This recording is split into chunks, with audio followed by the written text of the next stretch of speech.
heard them decide my fate through a door that was not fully closed.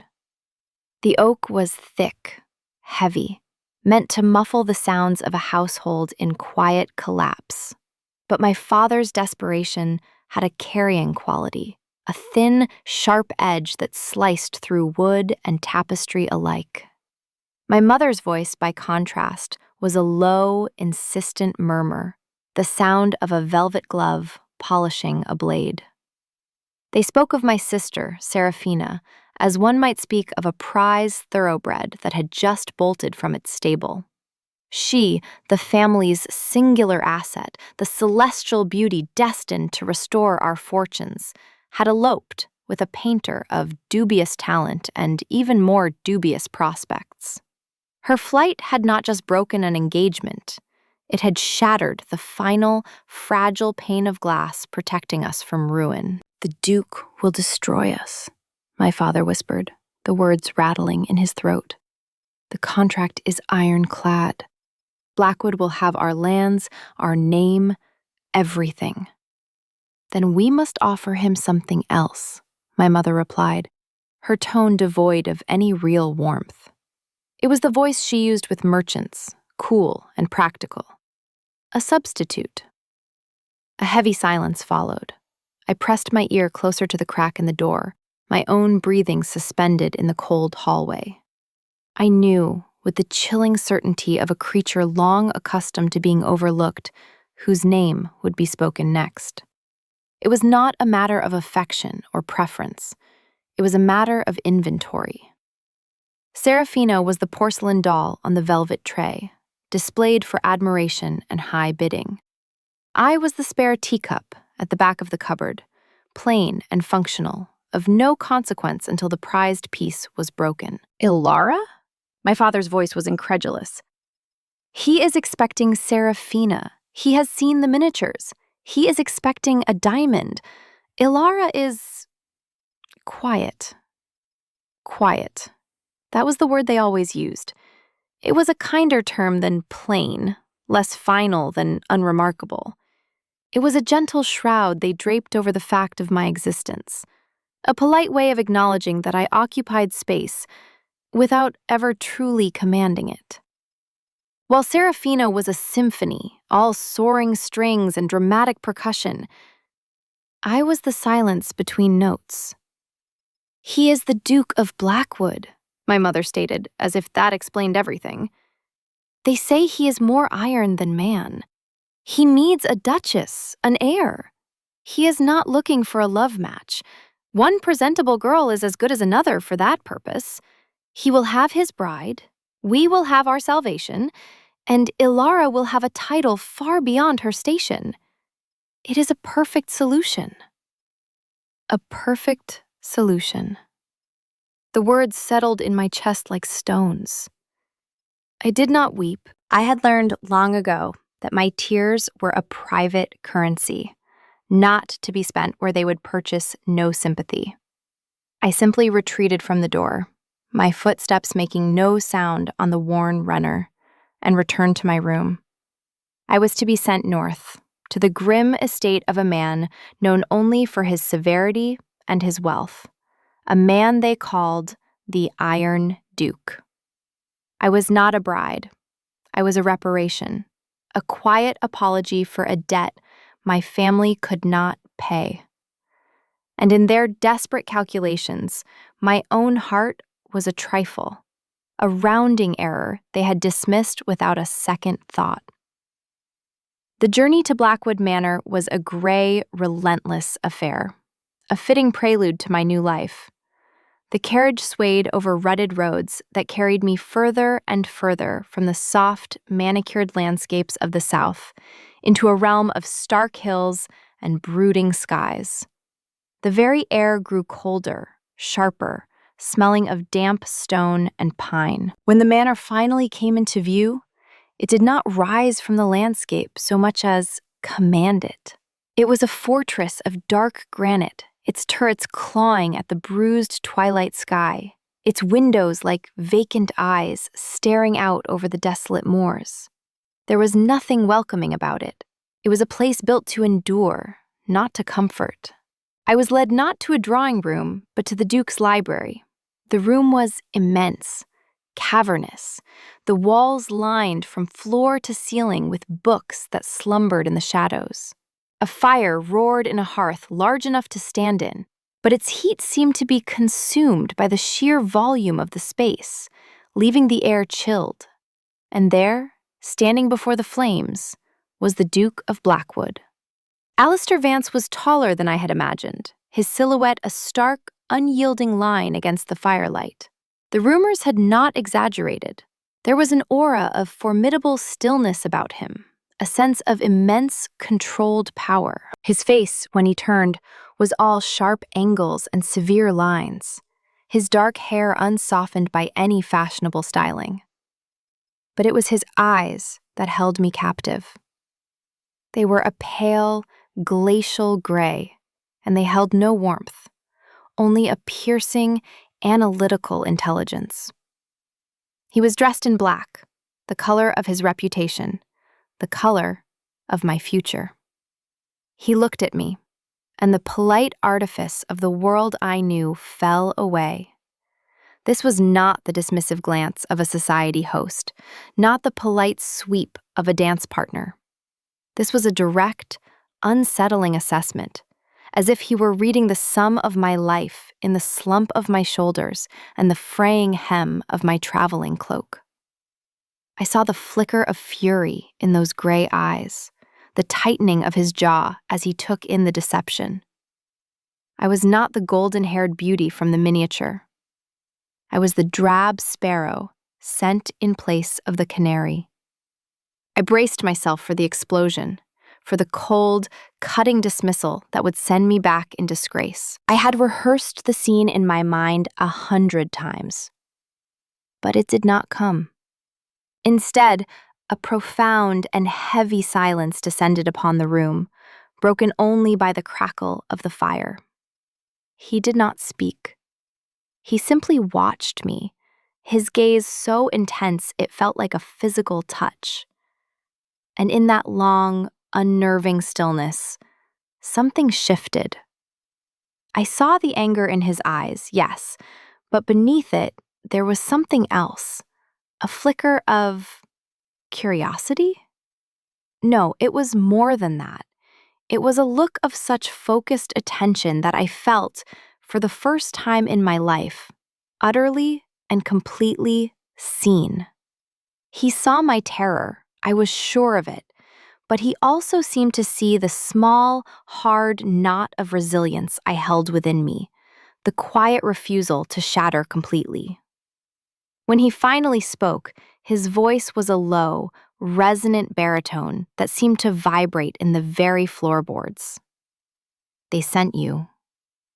It was not a question, but a statement of fact, layered with a bitterness I could not begin to comprehend. I could only nod, my throat too tight for words. "Leave us," he commanded, his voice directed at the housekeeper who hovered by the door. She curtsied and vanished, pulling the heavy doors shut behind her with a soft, final thud. We were alone. He walked towards me, his steps measured and silent on the thick Persian rug. He stopped a few feet away, close enough that I could see the faint lines of exhaustion etched around his eyes. He looked, I realized with a jolt, not just severe, but profoundly weary. "Your name," he said. The words clipped. "Alara," I whispered. "Alara Ashworth." He repeated my name, the sound of it strange and foreign in his mouth. "Alara." He looked at me for another long moment, his gaze unwavering. "The contract stands. You will be my duchess. But this will be a marriage in name only. You will have your own wing of the house. You will want for nothing material. In return, you will be discreet and you will not trouble me." It was a dismissal and a sentence, delivered in the same breath. I had expected ruin, but this was a different kind of damnation, a lifetime of gilded isolation. And yet, as I stood there in that vast, intimidating library, a strange and unwelcome seed of hope took root within me. He had not sent me away. The man they called cruel, the man who should have cast me out without a second thought, had looked at me, truly looked at me, and allowed me to stay. I did not understand why. I did not know that this single, disruptive gaze was the first tremor in an earthquake that would remake both our worlds. My life at Blackwood settled into a routine of profound and echoing silence. The wing of the house he had assigned to me was opulent and cold, a suite of rooms decorated with exquisite taste and a complete lack of personal warmth. I was a ghost in my own home, gliding through corridors where my footsteps were swallowed by ancient carpets. The staff were polite but distant, treating me with the cautious deference one affords a fragile, unpredictable object. I was the Duchess, yet I had no authority, no purpose. I was merely present. My only refuge was the library. It was the heart of the house, and it seemed to be the only room that held any of Alastair's true character. The books were not for show. They were a vast, eclectic collection, their spines showing the wear of frequent use. There were tomes on philosophy and history, volumes of poetry, and, to my surprise, a formidable section on agriculture, engineering, and estate management. It was in this quiet world of paper and ink that I began to breathe again. I did not see him for days at a time. He was a creature of his own domain, the West Wing and the estate office, a remote and brooding presence I was meant to avoid. Then, one evening, as I was curled in a worn leather armchair reading a treatise on crop rotation, the library doors opened, and he entered. He paused, seeing me there, and for a moment I thought he would turn and leave, that my presence was an intrusion. Instead, he inclined his head in a brief, formal nod and went to a small table where a decanter of brandy sat. He did not speak to me, but he did not leave. He took his glass and stood by the fire, just as he had on that first night, staring into the flames. His proximity was a disturbance in the quiet air, a silent pressure that made it impossible to concentrate on my book. I could feel his gaze on me, even when he was not looking. After an eternity of this shared silence, he finally spoke. "An unusual choice of reading for a lady," he observed, his voice neutral. I looked down at the book in my hands. "I find the practical application of science more compelling than romance novels, Your Grace." A flicker of something, surprise perhaps, crossed his features. My father believed a well-managed estate was a moral imperative, not merely a source of income. He saw the land as a responsibility. He was a wise man, I replied, my voice gaining a little strength. To nurture the soil is to nurture the people who depend on it. It is a philosophy of stewardship. He turned fully towards me then, his gray eyes losing some of their remote coldness. "Stewardship," he repeated softly. "Yes, that is the word." He walked over to the shelves near my chair and pulled down a heavy, leather-bound volume. "If you are interested in the subject, this is a first edition of Tull's work." My father made extensive annotations in the margins. He held it out to me. His fingers brushed against mine as I took the book. The contact was fleeting, a spark of warmth in the chilled room, but it sent a jolt through me that was entirely unexpected. I pulled my hand back as if burned, my heart suddenly hammering against my ribs. I saw a corresponding stillness in him, a sudden tension in his shoulders. The air between us grew thick and charged. That conversation was the first key turning in a lock I had not known was there. He began to seek me out in the evenings, always in the library, our shared sanctuary. Our discussions were never personal, always focused on books, on history, on the complexities of managing his vast, sprawling lands. I learned that beneath his severe exterior lay a brilliant, incisive mind, a deep sense of duty, and a bone-deep loneliness that mirrored my own. He spoke of his tenants not as sources of revenue, but as families, as a community for which he was responsible. He was not cruel. He was burdened. One evening, a fierce autumn wind rattled the window panes, and a draft snaked its way into our quiet corner of the library. I shivered, pulling my thin shawl tighter around my shoulders. Alistair noticed, his gaze lingering on me for a moment before he abruptly stood and left the room without a word. I felt a familiar pang of disappointment, assuming I had somehow displeased him. But a few minutes later, he returned. In his hands was a shawl of the softest, deepest blue cashmere, thick and wonderfully warm. He did not hand it to me. He walked behind my chair and gently, almost hesitantly, draped it over my shoulders. His fingers brushed the nape of my neck, and this time, the touch lingered for a fraction of a second too long. It was a gesture of such unexpected tenderness that it stole my breath. "The nights grow cold in the north," was all he said, his voice gruffer than usual, before he returned to his seat by the fire. I wrapped the shawl around me, the soft wool holding not only warmth, but the faint, clean scent of him, of sandalwood and old paper. It was an anonymous kindness, an act that spoke volumes more than any polite conversation. He was watching me. He was seeing my small discomforts, my unspoken needs. He was caring for me in a language of quiet gestures, a language I understood far better than flowery compliments. The intimacy between us deepened, a silent current running beneath the surface of our formal interactions.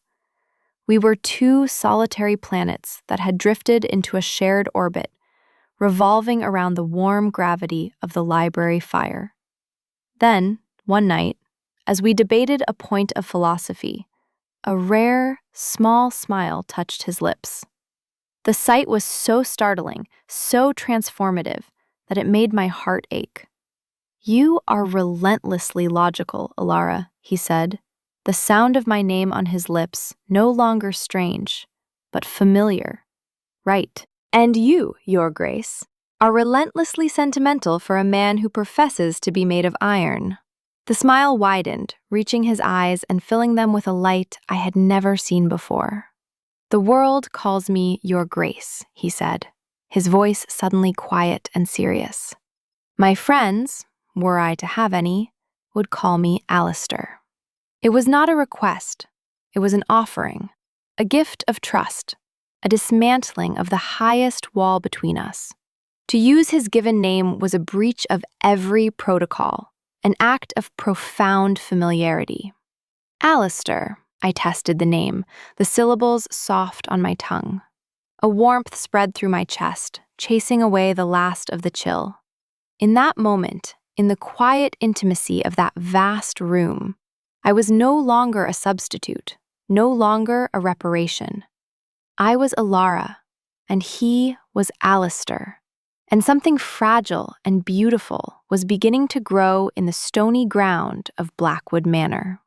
The fragile peace I had found was shattered by the arrival of a letter. It bore my father's seal, and the very sight of it sent a chill of apprehension down my spine. I took it to my rooms, my hands trembling slightly as I broke the wax. The letter within was not the brief, stilted inquiry I had expected. It was a long, rambling screed of desperation and thinly veiled demands. My father wrote of new debts, of creditors circling, and he reminded me of my duty. But it was a single, carelessly worded phrase that stopped my heart. For as the Duke well knows, the terms of the contract are quite clear. Our complete ruin is tied to your compliance. You must persuade him to be more generous, for his power over us is absolute. I read the sentence again, and then a third time, the words blurring into a toxic slurry of meaning. His power over us is absolute. It was not just a marriage contract. It was a leash. My father had not simply substituted me for my sister. He had sold me, and the price of my failure was the utter destruction of my family. The full, sordid weight of the transaction crushed me. I was not a duchess. I was collateral. The discovery recontextualized everything. Every quiet conversation, every shared look, every small kindness Alistair had shown me was now tainted by this horrible new truth. The cashmere shawl felt like a gilded chain. The books he had given me were payments for my good behavior. Had he known all along? Had his attentiveness been nothing more than the careful management of a valuable asset? The thought was a physical blow, knocking the air from my lungs and leaving me gasping with a familiar, bitter shame. I was a fool to have believed, even for a moment, that I could be seen as anything more than a pawn in a game of fortunes. I found him in the estate office, a room I had never before entered. It was a masculine space, smelling of leather and ink, maps of the estate spread across a massive oak desk. He looked up as I entered, a flicker of surprise in his eyes that quickly turned to concern at the sight of my face. "Ilara, what is it?" I did not speak. I simply walked to his desk and laid the letter down, my hand shaking so violently that the paper rattled against the wood. He picked it up, his brow furrowed, and read it. I watched his face, searching for any sign of guilt or surprise. I saw only a grim, weary resignation settle over his features, hardening the lines around his mouth. He did not deny it. He did not have to. "You knew," I whispered, the words ragged. "You knew the true nature of this arrangement from the very beginning." "Yes," he said, his voice low and heavy. He looked up at me, his gray eyes filled with a pain that mirrored my own. It was a damnable business, a contemptible bargain made by a desperate man. I should have refused it outright. "Why did you not?" I cried, the question torn from the deepest part of my hurt. "Why accept me at all? Why not send me back in disgrace and claim your forfeiture? That would have been the act of a cruel man. That is what the world expects of you." He stood then, rounding the desk to stand before me, his towering presence suddenly overwhelming. But there was no threat in his posture, only a profound vulnerability that stunned me into silence.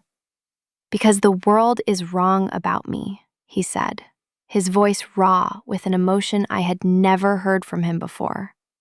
"And because the moment I saw you, standing in my library, terrified but unbroken, I knew I was wrong about everything else." He reached out, his hand hovering in the air between us as if he did not dare to touch me.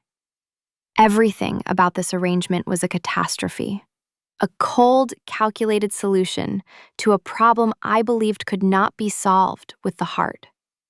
I agreed to the contract to secure an heir and protect my lineage. Your father's treachery, your sister's flight, all of it was simply a sordid complication. His eyes held mine, and in their depths I saw the truth of his words, a truth so powerful it shook me to my core.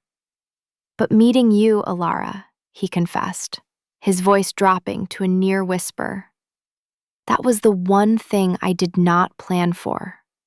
You, your mind, your quiet strength, the way you see the world.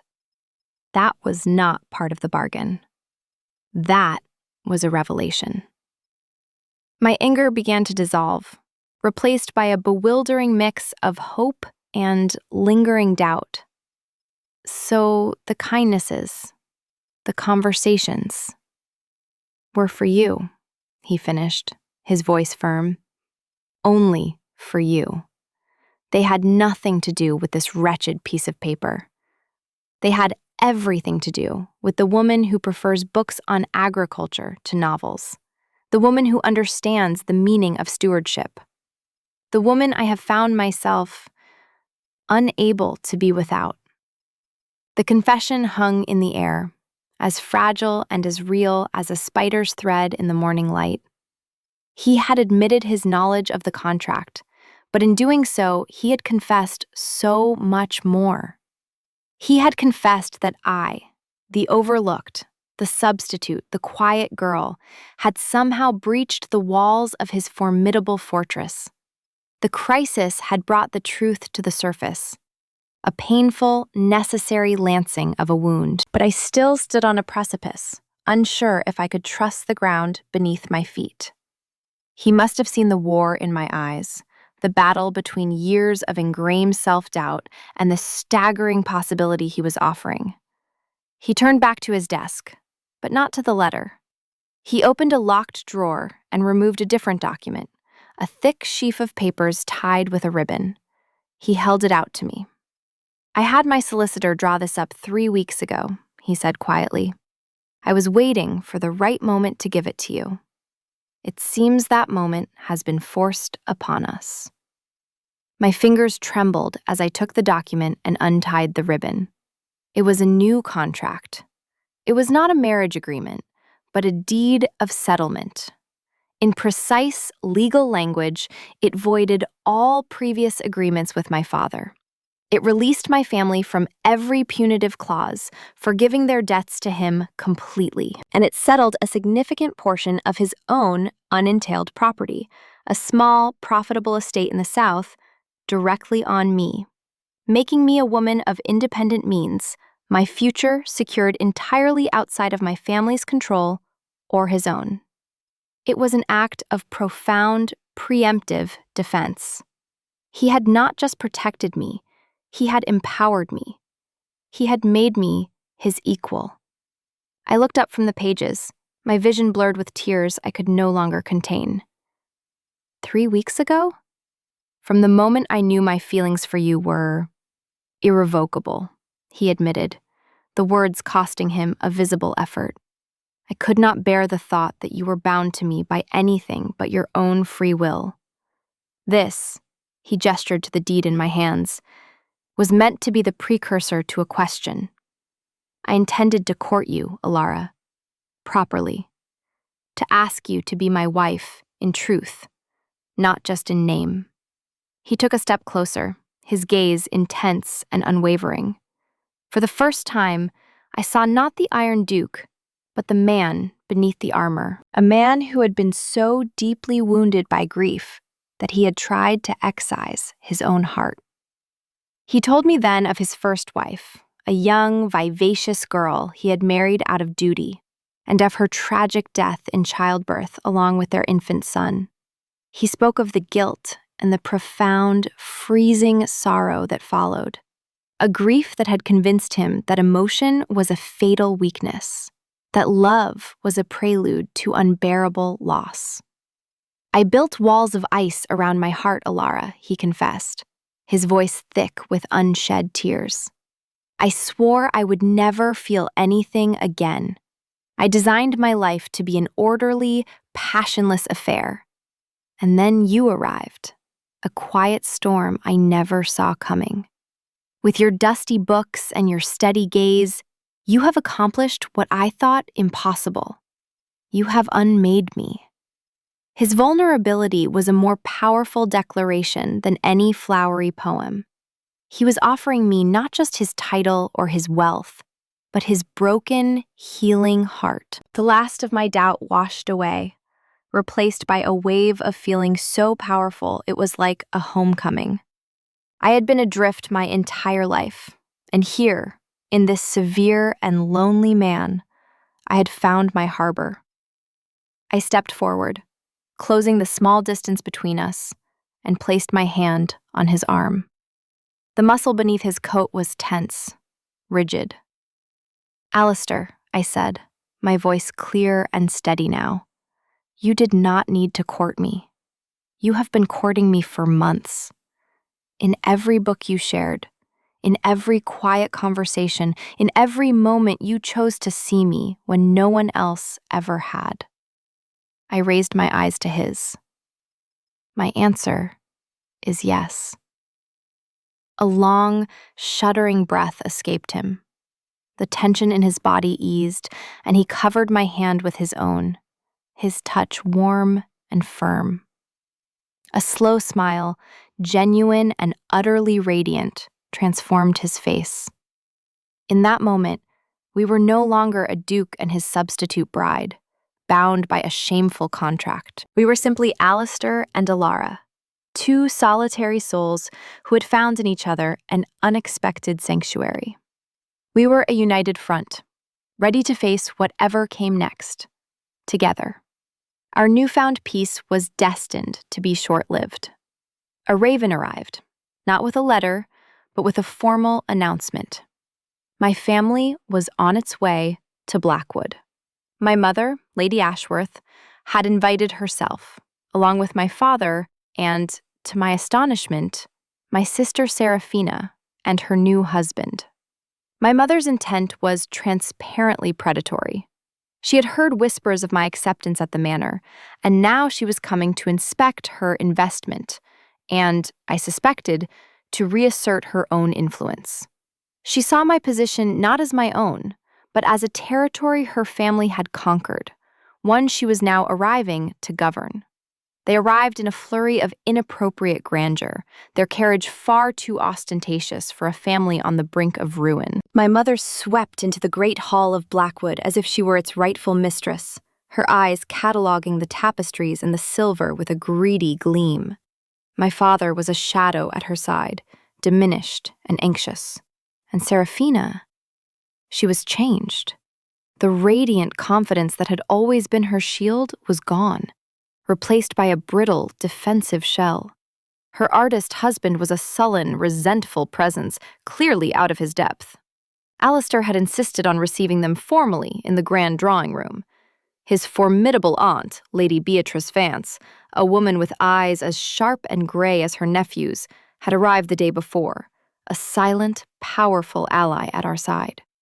The senior staff were present, ostensibly to serve refreshments, but I knew they were there as witnesses. Alistair was setting a stage. My mother began with a barrage of false pleasantries, complimenting me on my appearance in a way she never had before, as if my proximity to wealth had somehow polished my plain features. She then turned her full attention to Alistair, her voice dripping with sycophantic sweetness. Finally, after circling her prey, she made her move. "It is a relief to us all, Your Grace," she began, her voice carrying through the silent room, "that dear Alara has been able to fill the void in these trying circumstances. She has always been such a dutiful, quiet child." The words were coated in sugar, but the insult was clear. I was the placeholder, the serviceable stopgap.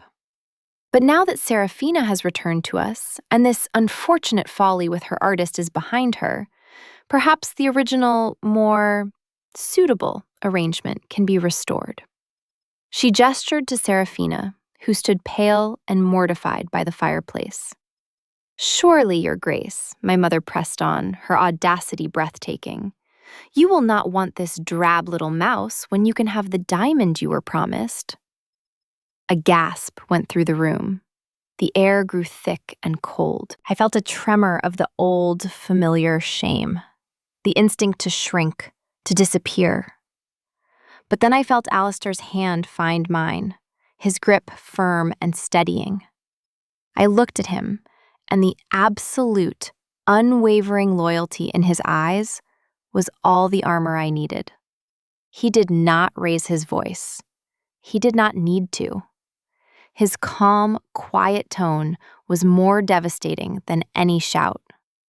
"Lady Ashworth," he said, his voice like chipping ice, "you are mistaken on several counts. Firstly, I have not been enduring a void.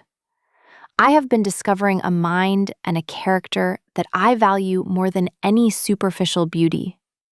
His gaze flickered to me, full of warmth, before returning its glacial chill to my mother. "Secondly, the only arrangement I recognize is the one I have with my wife, my Duchess." He released my hand and calmly walked to a side table where the new deed of settlement lay. He picked it up. And thirdly, you seem to be under the misapprehension that you hold some power here. This document, which I suggest you read at your leisure, formally dissolves the contemptible contract your husband signed. It releases your family from my authority and makes the Duchess of Blackwood," he paused, letting the title land with its full weight, "a woman of independent means, entirely beyond your reach." He handed the document not to my mother, but to his aunt. Lady Beatrice took it, her sharp eyes scanning the first page, before she gave a slow, deliberate, and deeply satisfied nod. The color drained from my mother's face, but before she could rally, I stepped forward. My voice did not tremble. It was not loud, but it filled the silence. I looked directly at the woman who had given me life, but had never given me love. "You never saw me, Mother," I said, the words coming from a place of deep, settled truth. "All my life, you looked at me, but you never saw me. You saw a pawn, a placeholder, a disappointment. But he," I turned to Alistair, my heart swelling with a love so